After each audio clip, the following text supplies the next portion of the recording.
On my daughter's first birthday, my mother accidentally dropped the $1,000 cake on the floor and let out a dramatic sigh, saying that my sister's kids deserved that party more. My dad laughed and said I never made sacrifices for the family. When I opened my sister's gift, I found a box of expired candies with a note saying the kids wouldn't notice anyway. I stayed silent. The next day, I canceled the $12,000 cruise I had paid for everyone, sold the car I had co-signed for, and froze the family accounts I managed. That night, my mom texted me saying the cruise tickets had gone missing.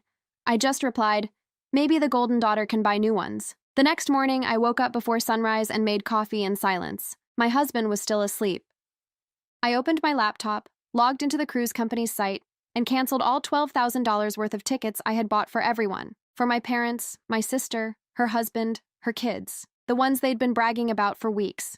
I didn't even flinch when the confirmation email came through. Then I went to the garage and stared at the SUV my sister was still paying off, the one I had co-signed for because she needed help. I called the dealership, told them I was selling it back. I didn't care about the loss. I just wanted to be free from the financial leash they'd tied around my neck for years. By noon, I had also frozen the joint accounts I managed for my parents. For years, I handled their bills, taxes, and investments because they said I was so organized. Turns out, being organized meant being their unpaid accountant. Not anymore. That night, as I was rocking my daughter to sleep, my phone buzzed. It was a message from my mom. The cruise tickets went missing. Did you mess something up again? I stared at it for a long moment before typing my reply. Maybe the golden daughter can buy new ones. I didn't wait for her answer. I put my phone on airplane mode and lay next to my daughter, feeling something I hadn't felt in years, peace mixed with a strange kind of power. For once, I didn't care if they hated me. I just wanted to see what would happen when they realized they couldn't use me anymore. The next morning, my phone was vibrating nonstop. 23 missed calls from my mother, 8 from my sister, and 3 from my dad. There were also text messages that ranged from, "Call me now," to, "You've gone too far." I didn't answer any of them. Instead, I made pancakes for my daughter and played with her on the living room floor. It felt almost surreal, like I was living in someone else's house. Someone free. For once, there was no anxiety crawling up my chest every time my phone buzzed. By noon, my husband came downstairs with a worried face. He had just checked his phone. "Your dad called me. He said something about the cruise." I told him the truth. I had canceled it. His eyebrows shot up, but he didn't say anything right away. He just looked at me like he was trying to figure out if this was the start of a fight or the start of something else entirely. After a moment, he just said, "Good for you." It caught me off guard. I had prepared myself to defend every decision, but instead, I felt his hand on my shoulder, steady and calm. It was the first time in years someone in my family had sided with me, without hesitation, without making me feel guilty for wanting peace. By evening, my sister showed up at my door unannounced. I saw her car through the blinds before she even knocked. My stomach tightened, but I opened the door anyway. She stormed in, demanding to know what I had done. She said Mom was crying, Dad was furious, and everyone was blaming her because she was the golden daughter now. I told her that wasn't my problem anymore. She said I was acting like a child, throwing a tantrum over a stupid cake. That's when I laughed, louder than I meant to. It startled my daughter, who was sitting on the couch watching a cartoon. I quickly lowered my voice and told my sister to leave. She refused. She said Dad was talking about cutting me off financially, as if I hadn't been the one holding their finances together for a decade. I looked at her, really looked, and realized she was panicking not because of me, but because without me managing things, their perfect little family dynamic was falling apart. She relied on the accounts I handled. They all did. When she finally left, slamming the door, I felt a strange calmness settle in, the kind that comes after a storm, when the silence is so deep you almost don't trust it. Later that night, my mother sent another text. This one was longer. She said she didn't raise me to be selfish.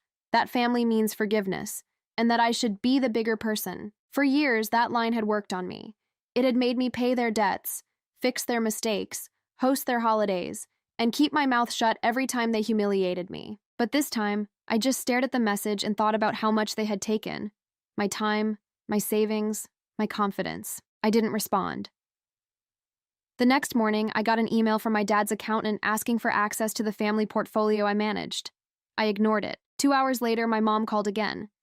This time I picked up. I could hear her trying to sound calm. She said they just needed me to unfreeze the accounts for a few days, because there were urgent payments. I told her no.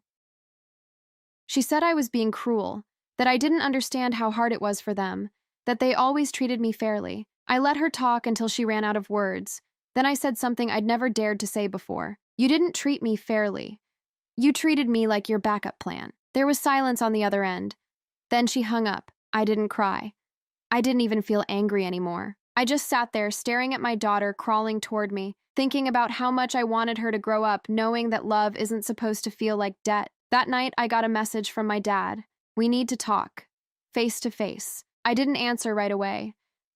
Something told me this wasn't about money anymore. I didn't sleep much that night. My dad's message sat on my screen like a warning. We need to talk. Face to face. He never asked for anything directly. He always commanded. That text felt less like an invitation and more like a summons. By morning, I decided to meet him anyway. Not because I wanted to make peace, but because I wanted to stop being afraid of them. I texted him back a simple, "Okay, when?" He replied almost immediately, "Come to the house at 3. The drive to my parents' place felt longer than usual. I kept thinking about all the times I'd walked through that door as a kid, trying to guess what kind of mood my father would be in. My hands tightened around the steering wheel the closer I got. When I pulled into the driveway, my sister's car was already there. Of course it was. She couldn't resist being part of the show. Inside, my mother greeted me like nothing had happened. She smiled too much, asked if I wanted coffee, and complimented my daughter's dress, even though my daughter wasn't with me. It was her usual act, all sugar and control. My dad was sitting at the dining table, the same place where every serious talk in our family happened. He didn't waste time. He said they were struggling without access to their accounts, that bills were piling up, that this was getting ridiculous. I told him calmly that they had money, plenty of it. They just didn't have me cleaning up after their chaos anymore. He slammed his hand on the table, told me not to talk back like a child. My mother flinched, and my sister rolled her eyes like I was being dramatic. Then my dad said the one thing that almost made me lose it. You've always been ungrateful. Everything you have came from us. I looked at him, trying to decide if he actually believed that, because everything I had, the career, the house, the savings, came from years of me fixing their mistakes, paying their debts when dad made bad investments, covering mom's credit card bills when she overspent, handling my sister's student loans when she couldn't. I told him that, and for once, no one interrupted me. When I finished, my mother said softly, "You don't have to be cruel, honey. We're still your family." That word, family, used to make me feel guilty. Now it just made me tired. I stood up and said I wasn't unfreezing anything. I told them they could hire their own accountant, manage their own chaos, and stop pretending they loved me just because I was useful. As I turned to leave, my sister muttered something under her breath, something about how I'd regret it when my daughter grew up, and treated me the same way. I stopped at the door. I didn't even turn around when I said, "If my daughter ever treats me the way you treat Mom, I'll know I failed." The silence after that felt heavier than anything they'd ever said to me. When I got home, my husband was in the kitchen feeding our daughter. He asked how it went, and I just said, "It's done." He didn't press for details. He didn't need to. That night, I checked my email and saw a message from the bank. Confirmation that the accounts had officially been transferred out of my management. They had replaced me. For a second, I felt a strange mix of sadness and relief. It was over. I wasn't their safety net anymore. A week later, my mom sent me one last text. It said, "We miss you, but we understand." I didn't reply.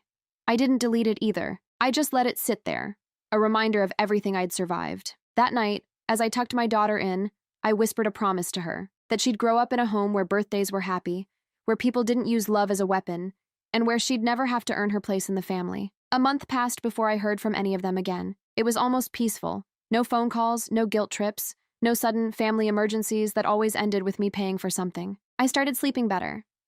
My daughter started walking. My husband said he hadn't seen me smile like that in years. But peace never lasts long in my family. It started with a voicemail from my sister. Her voice was shaky, almost theatrical. She said Mom had been really sick lately, and that I should at least call. Something about the way she said it felt off, like she was baiting me with guilt again. I didn't call. I just texted back, "If Mom wants to talk, she can message me herself." 2 days later, she did. The text was short. "I'm going in for some tests. Nothing serious." I almost ignored it, but something in me hesitated. For all the resentment, she was still my mother. So I replied, "Hope you're okay. Let me know how it goes." That opened the floodgate. Suddenly, she was calling every day, acting like everything between us had just reset. Asking about my daughter, talking about the weather, pretending the cruise and the cake never happened. I kept my answers short, polite. I wasn't going to give her an open door again. Then one afternoon, she said something that made me pause. She told me Dad had been really stressed, that their financial situation had changed dramatically since I left. I didn't ask for details, but she kept talking. Apparently, he'd made a few risky investments after I froze the accounts. Investments he didn't understand, and they'd lost a lot. I didn't feel sorry for them. Not exactly. I just felt detached. For years, I had been the one patching up the holes. Now they were standing in the mess they made. A week later, my sister called again, crying this time. She said Dad was furious with me, that he blamed me for abandoning them when they needed me most. I almost laughed. I'd given them decades of my life, and 1 month without me was apparently catastrophic. That night, my husband asked if I was okay. I told him I was fine, but I wasn't. I felt this pull between anger and guilt, like old wounds being scratched open. The next day, my dad called himself. I almost didn't pick up, but curiosity won. His voice was calm. Too calm. He said he wanted to meet, just to talk things through. I agreed, mostly because I wanted closure, even though deep down I knew closure was a myth with people like him. We met at a diner halfway between our towns. He was already sitting there when I arrived, his hands folded on the table, looking smaller somehow. Age had crept into his face in a way I hadn't noticed before. He didn't waste time. He said things had gotten complicated financially, that he needed advice. Not money, just advice. I listened. And for the first time in my life, I realized he wasn't invincible. He was desperate, scared, and too proud to admit it. He said he knew I was angry, but that family shouldn't punish each other forever. That he missed my daughter. That Mom talked about her every day. I wanted to believe him, but I kept thinking about the cake, the laughter, the way they'd made me feel small for years. Still, I told him I'd think about visiting sometime soon. He nodded like that was enough, like he'd won something. But as I drove home, I knew I wasn't doing it for him. I was doing it for me. For the version of me that used to think I had to keep earning their love. That night, I stood by my daughter's crib, watching her sleep, and I promised myself something. If I ever went back to that house, it wouldn't be as the daughter who took orders. It would be as the woman who finally learned how to say no. 2 weeks later, I finally decided to visit. Not because I missed them, but because I wanted to see things clearly. To face the people I'd spent my life trying to please and realize I didn't owe them anything anymore. I told my husband I'd only stay for a few hours. He offered to come, but I said no. This was something I needed to do alone. When I pulled into their driveway, the house looked smaller. I used to think it was huge, almost intimidating. Now it just looked tired. The paint was fading, the yard was overgrown, and the front porch light flickered like no one had bothered to fix it in months. My mom opened the door before I even knocked. She smiled, but it was the kind of smile that didn't reach her eyes. She looked thinner. Her hair had more gray than I remembered. For a second, guilt tried to slip in, but I pushed it back. She hugged me tightly and said she was happy I came. I let her. I didn't hug her back. Inside, my dad was in his chair, watching the news. He looked up and said, "So you finally decided to come home?" Not, "Hello." Not, "I'm glad you're here." Just that. I sat across from him and said I wasn't home. I was visiting. He frowned but didn't argue. My sister wasn't there. Apparently, she had moved in with her boyfriend 2 towns over. The conversation started civil. My mom asked about my daughter, about work, about my husband. She kept saying how proud she was of me, as if saying it enough times would erase everything else. My dad barely spoke, but when he did, his words came sharp, controlled. He said he'd made mistakes, that maybe he had pushed me too hard, but that family shouldn't cut each other off over misunderstandings. I told him it wasn't a misunderstanding. It was a lifetime of being treated like I didn't matter unless I was useful. He looked at me for a long moment, then said quietly, "You were always the strong one. We expected more from you." That sentence landed harder than anything else he'd said, because that was the truth behind everything. They never saw me as a daughter. I was their support system, their safety net, their fix. After a long silence, my mom said she wanted us all together again. Holidays, birthdays, family dinners. Like old times. I said, "Old times were what broke me." She cried then, quietly, like she was trying to hold the sound in. My dad didn't look at her. He just stared at the TV. I didn't comfort her.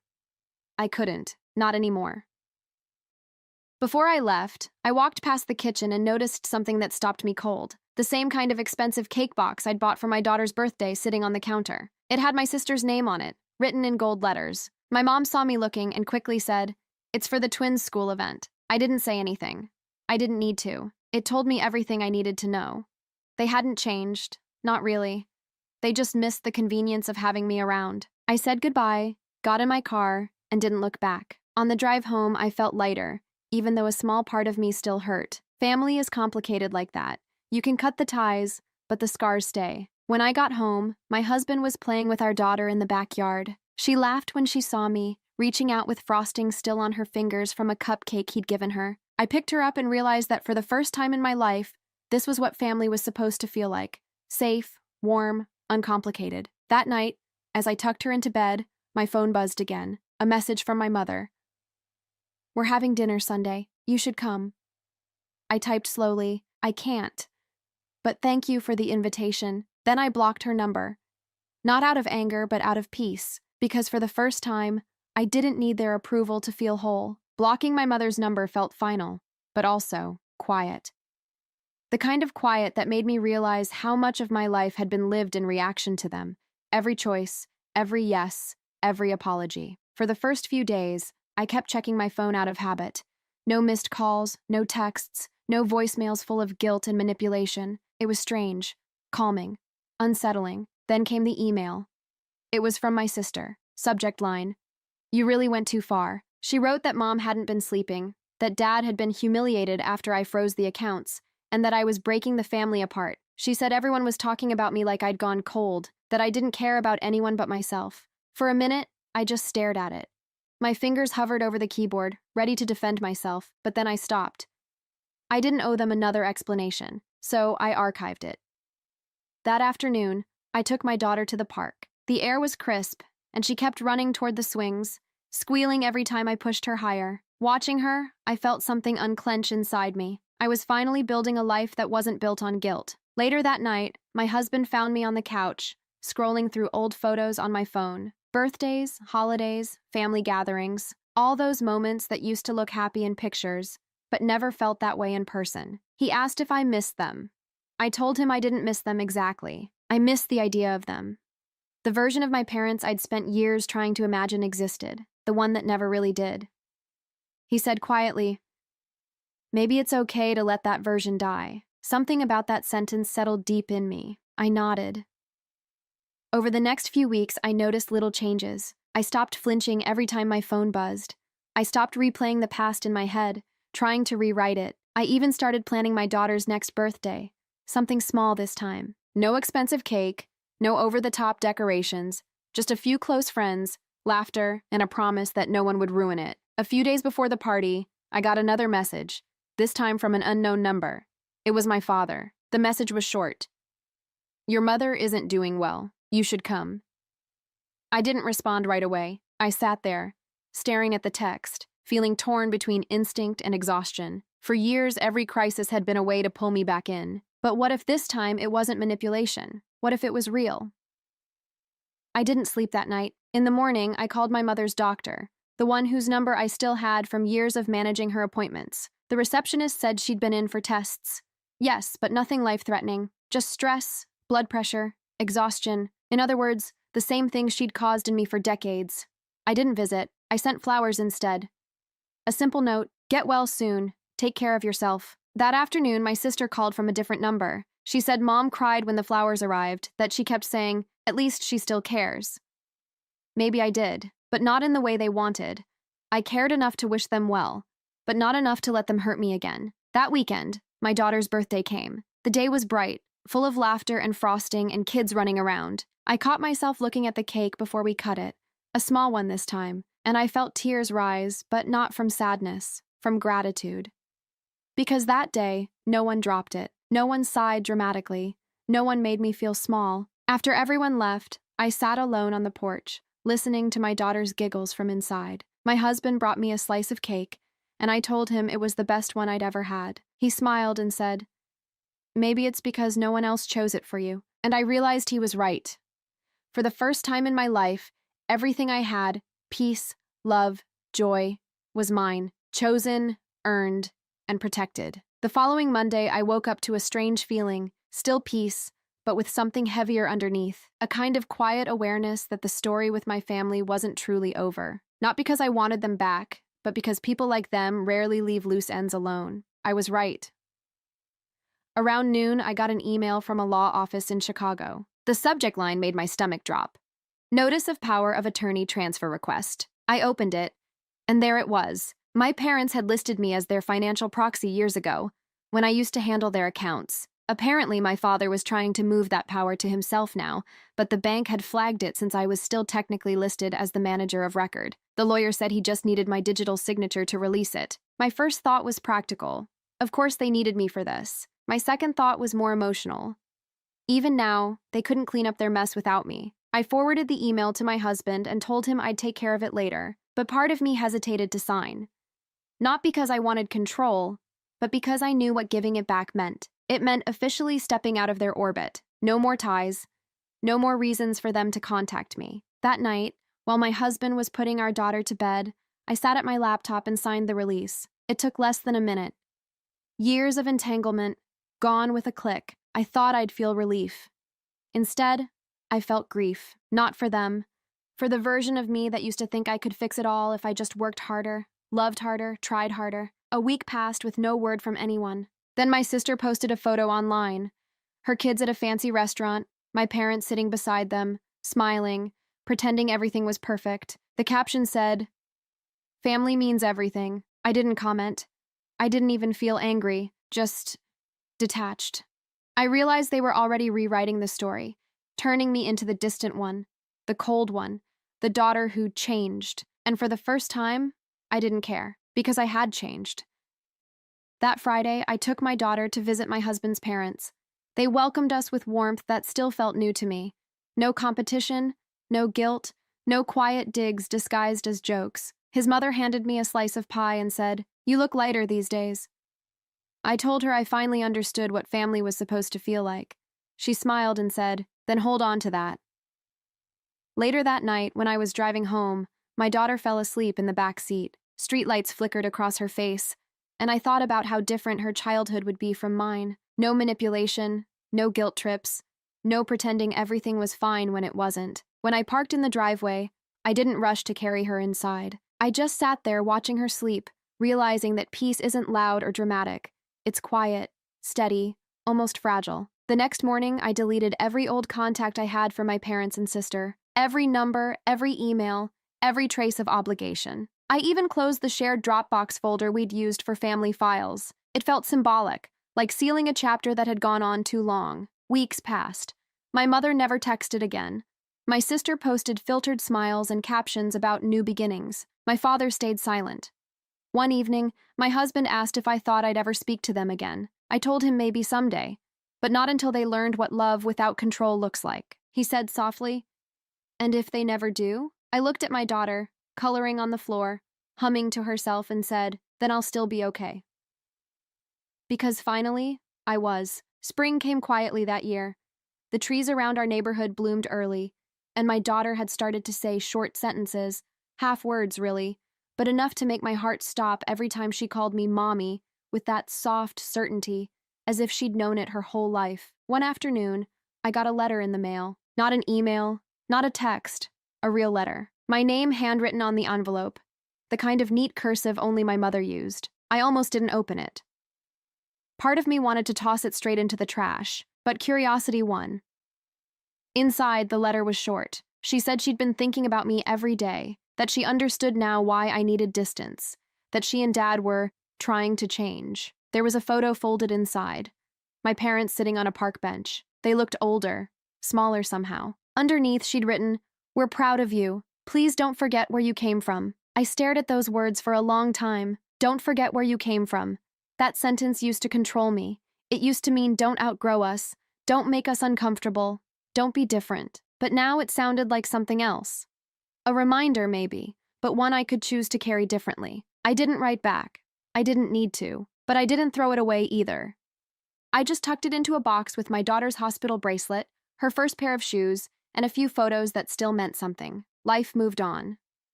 I got a promotion at work. We moved into a slightly bigger house. Nothing fancy, just more space for my daughter to grow. My husband built a swing set in the backyard, and every evening after dinner she'd run toward it, laughing until the air filled with that sound I'd once thought I'd never hear in a family again. Pure joy. One Saturday, while we were at the park, I saw a woman who looked exactly like my mother from behind. Same haircut, same way of standing with her arms crossed. My chest tightened before my brain even caught up. When she turned around, it wasn't her. Just a stranger, but it shook me more than I expected.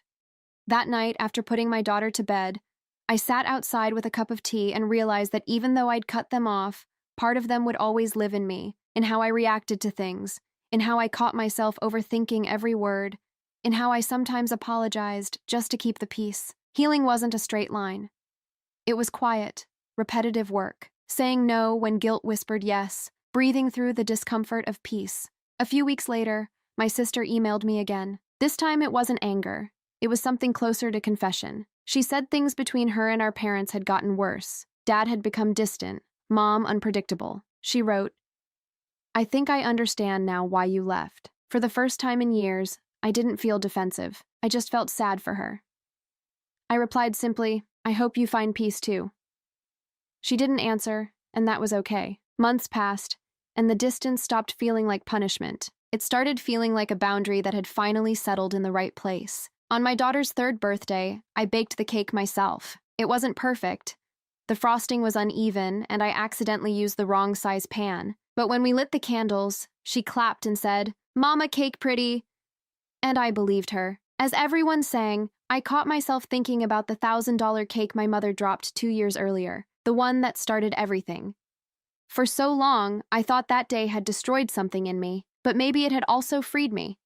Because if that cake hadn't fallen, maybe I never would have realized how fragile their love was, and how strong I could be without it. After the party, when the guests left and my daughter was asleep, I sat at the table, looking at the crumbs and frosting smears, and whispered quietly to myself, "This is what family looks like. No control, no guilt, just love that didn't need to be earned." By summer, the rhythm of life had settled into something steady. Work, home, evenings on the porch with my husband while our daughter ran around chasing fireflies. The quiet no longer felt strange. It felt earned. Every once in a while, I'd think about my parents. Not with anger anymore, just a kind of dull curiosity, the way you might think about a place you once lived. I wondered if they ever sat in that kitchen, remembering the way they used to talk over me. I wondered if they missed me for real, or if they just missed what I used to do for them. Then one morning, I got a small envelope addressed in my father's handwriting. No return address. Inside was a check for $500 and a short note for the birthday gift we never sent. I laughed when I saw it. $500, after everything. I didn't cash it. I slipped it into the same box that held my mother's letter, because it felt like a strange kind of apology, one he didn't know how to make with words. A few weeks later, my sister called from a new number. She said she'd moved again, that she was trying to start over. Her voice was softer this time, almost embarrassed. She said she finally paid off the car I'd co-signed years ago. Then she thanked me. That was all. When I hung up, I realized something. All of us were finally living our own lives, without the constant web of guilt tying us together. It wasn't forgiveness, not yet, but it was distance that didn't hurt anymore. That fall, I went back to school for a certification I'd always wanted but never had time for. My husband cheered me on, babysat during my classes, and every night I'd come home to find my daughter asleep with a book half open on her chest. Sometimes I'd just stand there, looking at her small, calm face and think, this is the cycle breaking. One afternoon after class, I stopped by a bakery downtown. The smell of vanilla and sugar hit me hard, and for a moment I thought about that cake again, the sound of it hitting the floor, the silence that followed. But this time, the memory didn't sting. It felt distant, like watching a movie of someone else's life. I bought a small cupcake and ate it right there at the counter. It tasted like closure. That evening, my husband found me on the porch again, watching the sunset. He asked what I was thinking about. I told him how weird it is that peace feels so quiet. He smiled and said, "That's how you know it's real." Winter came early that year. We decorated the tree, baked cookies, made plans for a small trip. On Christmas Eve, my phone buzzed with a new message request from my mother. Just 3 words. "Merry Christmas, sweetheart." For a long time, I stared at it. Then I typed back, "Merry Christmas. I hope you're well. No more, no less." Just enough to close the loop. I didn't expect a reply, and she didn't send one, but that was okay. Later that night, after my daughter fell asleep, I sat by the window, the soft glow of the tree lights reflecting off the glass, and I realized that the silence I used to fear had become my favorite part of the day. It meant no one was shouting. No one was blaming. No one was pretending love was something I had to earn. It meant freedom. January felt different. It wasn't just a new year. It felt like a clean page after a chapter that had taken years to finish. The air in our house felt lighter. My daughter had started preschool, and every morning she'd cling to my leg, pretending she didn't want to go, but then she'd spot her friends and run off without looking back. Watching her walk away every morning made me think about all the times I'd wished for a childhood like that. Safe, loved, uncomplicated, and then it hit me. I was the one giving her that. One Saturday, I decided to do something I hadn't done in years. I took a drive by my parents' old neighborhood. My husband offered to come, but I told him I just wanted to see it for myself, like checking on a ghost you're not afraid of anymore. When I turned down their street, the house looked exactly the same white fence, the same rose bush that my mother used to brag about. There was a different car in the driveway, though. Someone else lived there now. For a moment, I just sat there, engine running, feeling something strange, sadness, nostalgia, maybe even relief. Then I noticed a small for sale sign leaning against the fence, half fallen, as if no one had bothered to pick it up yet. They had moved. I didn't know where. I didn't need to. The house that had once felt like the center of my universe was just another address now. Driving home, I thought about how many years I had spent trying to fix that family, trying to make them love me the way I loved them. But you can't fix people who don't see the problem. You can only walk away and build something better. That night, my husband found me sitting on the floor of our living room, sorting through old boxes. I showed him the letters, the check, the few keepsakes I had kept. He asked what I wanted to do with them. I told him, I think I'm ready to let them go. So we made a small fire in the backyard. One by one, I dropped each piece in. The letter, the photo, the check that was never cashed. I watched the paper curl and blacken, the smoke lifting into the cold night air. My husband held me from behind, his chin resting on my shoulder. Neither of us spoke. It wasn't about anger anymore. It was about release. When the last ember died out, I felt a stillness I'd never felt before. Like every version of me that had been begging, apologizing, overcompensating, had finally gone quiet. The next morning, my daughter climbed into bed between us, laughing, her hair sticking up like a small crown. She said, "Mommy, you smell like campfire." I told her, "That's what freedom smells like." We spent that day cooking breakfast together, dancing in the kitchen, and letting the morning stretch into afternoon without plans or obligations. At some point, my phone buzzed with a notification. It was a reminder I'd forgotten to delete. Family cruise anniversary. The one that never happened. I stared at it for a second, then swiped it away. That chapter was gone. I didn't replace it with a new reminder. I didn't need to. Because now I didn't measure love by what I did for other people. I measured it by the quiet mornings, the sound of my daughter's laughter, the way my husband said my name like it meant home. And for the first time in my life, I didn't feel like the forgotten daughter. I felt like someone who finally belonged to herself. The year slipped into spring again, and everything about my life felt simple in a way that almost scared me. For so long, I had lived in chaos that peace sometimes felt unnatural, like it could disappear if I stopped paying attention, but it didn't. It stayed. My daughter was growing fast. She talked constantly now, stories about her teachers, her friends, the way she thought clouds took naps at night. Every time I looked at her, I felt this quiet certainty that everything I'd lost was worth it. One Saturday morning, while folding laundry, I found an old USB drive in the back of a drawer. I didn't even recognize it.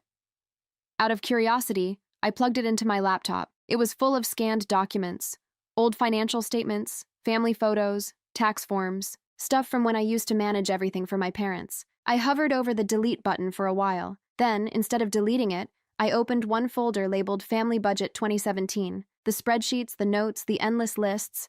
It was all there, proof of how much I used to carry for them. I scrolled through it slowly, remembering the late nights, the exhaustion, the way they'd thank me with one breath and tear me down with the next. Then I saw something at the bottom, a note file titled Emergency Plan. Inside, I had written detailed instructions in case anything ever happened to my parents. Passwords, bills, contacts, even reminders to make sure Mom's medication is refilled. Reading that, I realized something painful and liberating all at once. I had been preparing to save people who never would have done the same for me. I closed the laptop and sat there for a while. Then I copied the file to an external drive, labeled it Past, and tucked it away in a box with the rest of the things I'd already released. That evening, I met my friend Natalie for coffee. She'd known me since college, before marriage, before all the family drama. She told me I seemed different, calmer, more grounded. I laughed and said I finally understood the meaning of boundaries. She smiled and said, "You know, that's what growing up really is. Not forgiving everyone, just deciding who gets to keep a key to your peace." The words stuck with me. That night, after my daughter fell asleep, I wrote in my journal, something I hadn't done in years. I wrote about the cake, the cruise, the text that had started everything. But this time, I didn't write from anger. I wrote from gratitude. Because that day had been the first time in my life I stood up for myself. And maybe it had to start messy. Maybe I needed to lose everything I thought was love to finally understand what love wasn't. Weeks passed. My parents stayed quiet. My sister too. Sometimes I wondered if they ever talked about me, but I didn't check. The curiosity faded, replaced by something sturdier: acceptance. One night, as I was reading to my daughter, she suddenly asked, "Mommy, where's your mommy?" The question caught me off guard. I paused, then said, "She lives somewhere else now." She thought about it, then said, "Do you miss her?" I took a breath and told her the truth. "Sometimes, but I'm okay." She nodded, satisfied, and curled against me. After she fell asleep, I sat in the dark for a long time, thinking about how different my answer would have been a few years ago. I would have said yes, desperately. But now, missing someone didn't mean needing them. It just meant remembering without pain. That night, I dreamed of my parents' old house. Not the fights or the silence, but the sound of the wind chimes on the porch. The one gentle thing about that place. When I woke up, I smiled. Maybe that was my mind's way of telling me that even broken stories can have soft endings, and maybe mine finally did. Summer came early that year, warm and bright, and for the first time in years, I didn't feel like I was waiting for something bad to happen. My life had finally stopped being about survival. It was about living. Work was good, my daughter was thriving, and my husband had started teasing me about how I hummed when I cooked. Something I never used to do. I hadn't even noticed it until he said it. But he was right. Somewhere along the way, peace had become a habit. Then one morning, an envelope arrived at my office. No return address. Inside was a handwritten note in my father's blocky script. "Your mother passed away last week. She wanted you to have this." There was a folded piece of paper tucked behind it, a page torn from an old recipe book. Her handwriting covered the margins, messy and rushed. Instructions for a cake she used to bake when we were little. Not the expensive bakery kind. The homemade one she made before the money, before the judgment, before everything went wrong. For a moment, I couldn't breathe. I hadn't cried for my mother in years, but the tears came then. Quietly, without drama. They weren't the kind of tears you cry for a loss you can't bear. They were the kind you shed when you finally understand something too late. That night, after I put my daughter to bed, I told my husband what happened. He didn't say much, just held me. We sat on the couch for a long time, the silence between us gentle, not heavy. The next day, I went to the kitchen and found the ingredients for that cake. I followed the recipe exactly the way she wrote it. Scribbles, half steps, vague measurements. A pinch of this. Until it feels right. When it came out of the oven, it didn't look perfect. The top had cracked, and it was a little uneven, but the smell filled the house. Sweet, warm, familiar. I sat at the table and took a small bite. It tasted like the one good memory I had of her. A quiet Sunday when she let me stir the batter and lick the spoon, before everything between us became so complicated. I didn't forgive her in that moment. Forgiveness wasn't what I needed, but I did feel something close to peace. Like she was no longer the loud voice in my head, just a part of the story that had finally ended. That weekend, I took my daughter to the park and brought a few slices of the cake in a container. We sat on a blanket, sharing it while she giggled and got crumbs all over her face. At one point, she looked up and said, "Mommy, this is yummy. Did Grandma make it?" I smiled and said, "A long time ago, she did." She nodded seriously, then said, "Can we make it again?" And that was it, the end and the beginning all at once. Because in that moment, I realized something I hadn't before. Letting go of my family didn't mean erasing them. It meant choosing which parts were worth keeping, which memories could stay without hurting me. Later that night, I wrote my mother's name at the top of a page in my journal, not to mourn her, but to thank her for the one good thing she left behind. A recipe, a lesson, and a reminder that even broken people can leave small pieces of love behind. When I closed the journal, I felt a deep, steady calm. My story with her was over, and somehow I was okay with that. After my mother's passing, I expected the old anxiety to come back, that familiar heaviness in my chest that always followed anything family, but it didn't. The grief was quiet, almost gentle. It came in small moments, like when I caught myself reaching for my phone to tell her something and then remembered she wasn't there. My father didn't call. Not about the funeral, not about the will, not about anything.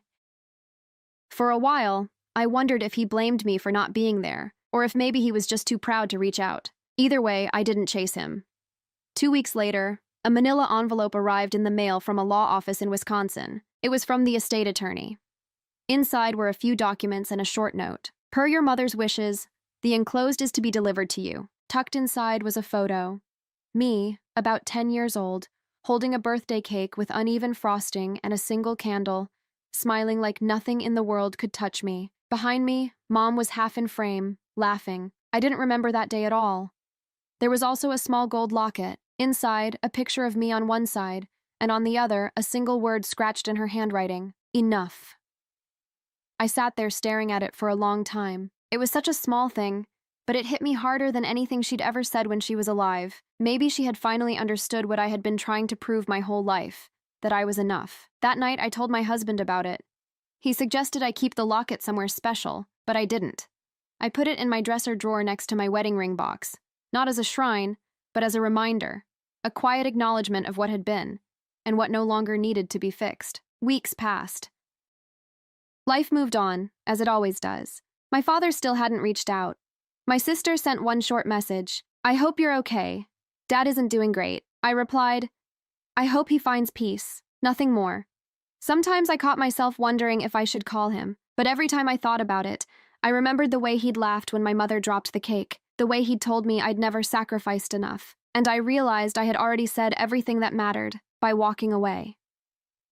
One evening, my daughter climbed into my lap while I was reading and asked about the locket she'd seen in my drawer. I told her it was from Grandma, and that it said, "Enough." She frowned and asked, "Enough what?" I thought for a second and said, "Enough means you don't have to keep proving you're good. You just are."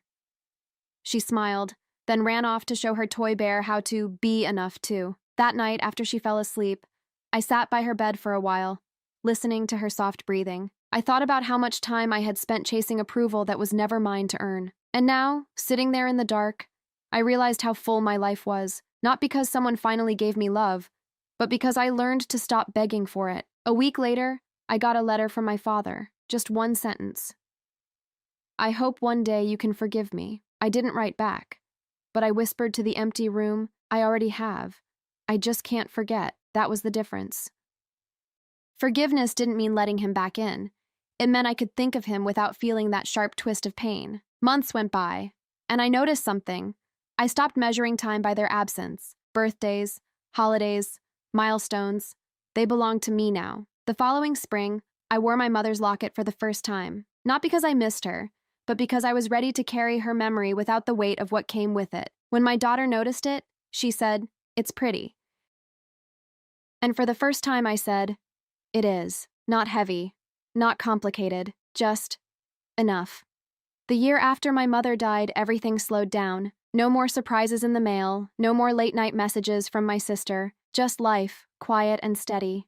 I didn't realize until then how much noise they'd filled my world with, how every phone buzz used to tighten my chest. Now, my days had a rhythm: work in the morning, park in the afternoon, bedtime stories at night. Sometimes, when I'd rock my daughter to sleep, I caught myself humming the same tune my mother used to hum when I was little. It didn't hurt anymore. It felt like something I'd finally made peace with. In April, my father's name showed up on my phone. I stared at it for a long time before answering. His voice sounded older, quieter. He said he'd sold the house, moved to a smaller place near the lake. He said he'd been thinking about Mom, about everything. Then he told me he'd found one of my old notebooks while cleaning, one of the ones I used to write in as a teenager. He said there was a line inside that stopped him: "I wish one day they'd see me the way I see them." He didn't apologize directly. He just said, "I saw you now." I didn't know what to say. After a long silence, I told him I hoped he was okay. He said he was trying. Then, almost awkwardly, he asked if he could meet my daughter someday. I didn't promise anything, but I didn't say no. I told him I'd think about it. After we hung up, I sat there for a long time. I didn't cry. I didn't feel angry, just still. Like the story was finally circling back to something softer. A week later, my sister called too. She said she'd gone to visit Dad and that he seemed different. She admitted she'd been seeing a therapist, trying to understand why she'd always needed to compete with me. She sounded nervous, fragile in a way I hadn't heard since we were kids. She said, "I think Mom messed us all up more than we knew." It wasn't an excuse. It was the closest she'd ever come to honesty. We talked for almost an hour. It wasn't about the past, really. It was about our kids, work, small things. But it felt like something was being rebuilt, slowly, carefully, without pretending it had never been broken. That weekend, I decided to visit my father. My husband offered to come, but again, I wanted to do it alone. When I arrived, he was sitting on a porch chair overlooking the lake, wearing an old jacket I hadn't seen since I was a teenager. He looked smaller, but peaceful. He didn't rush to fill the silence. We just sat there for a while, watching the water move. After a few minutes, he said, "Your mother would have been proud of you." And for the first time, I didn't flinch when I heard her name. I told him about my daughter, how she loved drawing, how she'd started pretending to read books out loud to her stuffed animals. He smiled, really smiled, and said, "She sounds like you." We didn't talk about money or the past or the cake. We just sat there. Two people who had finally stopped trying to win and had started learning how to listen. When I left, he hugged me. Not the stiff, obligatory hug I remembered, a real one. The kind that said, "I know I can't fix it, but I'm still here." Driving home, I felt something I hadn't felt since childhood. A quiet, steady love that didn't demand anything in return. That night, I told my husband about it. He nodded and said, "Maybe it's not about who they were. Maybe it's about who you became." He was right. Because somewhere between the $1,000 cake and that porch by the lake, I had stopped being the daughter who needed approval. I had become the woman who built her own peace and let them meet her there, only if they chose to. And maybe that was enough. The morning I decided to introduce my daughter to my father, the sky was pale blue, almost too calm. I packed a small bag with snacks, her favorite crayons, and a photo she had drawn of Grandpa by the lake, even though she'd never met him yet. She was excited in the way children are when they sense something big, but don't yet understand the weight of it. I was nervous.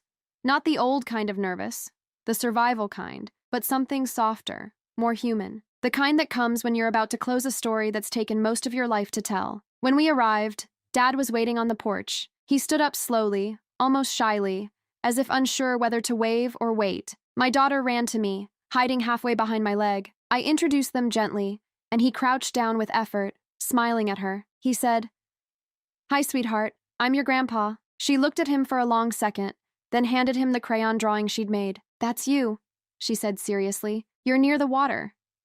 He laughed softly, eyes wet, and said, "It's perfect."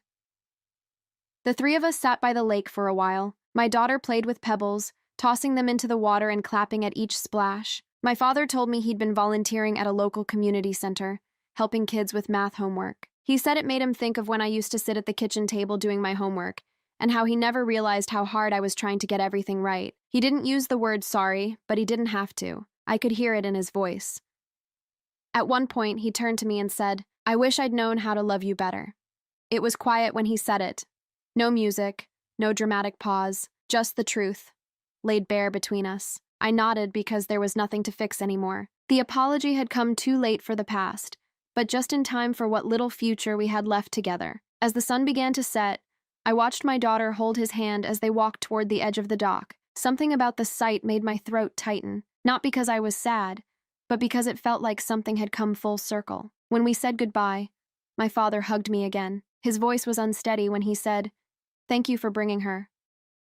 Driving home, my daughter fell asleep in the back seat, still clutching a pebble from the lake. I looked at her in the rearview mirror and realized how different her childhood would be. The cycle had ended quietly, without anger or revenge, just boundaries and truth. That night, after I tucked her in, I sat by her window listening to the sound of the wind outside. I thought about my mother, about my father, about the woman I used to be, the one who believed love had to be earned through sacrifice. She was gone now. What remained was a woman who knew that real love doesn't ask you to shrink. It doesn't keep score or demand silence. It grows, even in the ruins of what once hurt you. Before going to bed, I took the locket from my dresser and opened it one last time. The word enough stared back at me. I smiled, placed it gently in my jewelry box, and whispered, "I know." Then I turned off the light and went to bed, my heart calm for the first time in years. Because the story that started with a fallen cake and a broken family didn't end in bitterness, it ended in peace. And for the first time in my life, that was all I ever wanted.